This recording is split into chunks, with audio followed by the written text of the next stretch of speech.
Well, I got the S10 going again. Changed the head gasket, intake gasket, exhaust manifold gasket, yada yada blah blah blah. Anyways, I'm not sure why it had a little trouble starting up, but it started. Sounds good to me. Anyways, so after doing the tear down, I finally got it back together, got it started. I'm gonna let it run for a little while, and let it idle for a little while, so it can get circulated and stuff like that. And also the battery needs to charge a little. I don't know how much it's gonna charge just sitting here, but try to let it charge a little bit.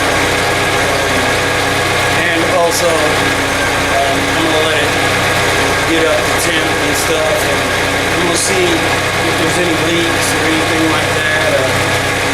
I don't know if it's gonna be. I think there's a leak underneath the bed, so I'll have to deal with that at the time. But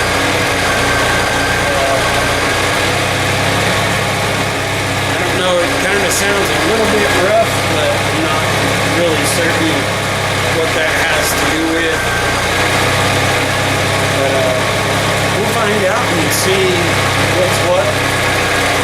So, anyways, that's my little update on the S10 project. You know, sometimes you run into little snags and stuff along the way of any project, and well, this is one of those snags I encountered.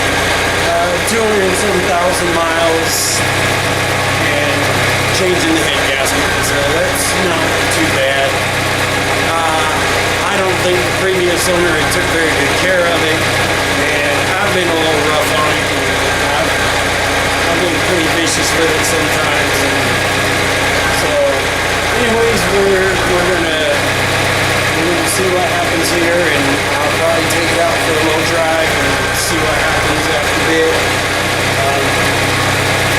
So anyways, this actually was going to be an instructional video, but being I forgot to turn the camera on whenever I started putting it back together.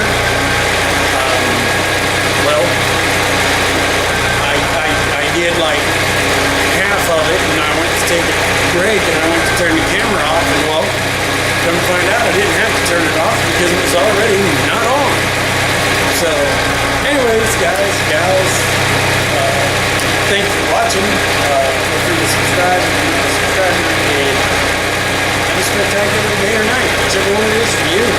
Peace out.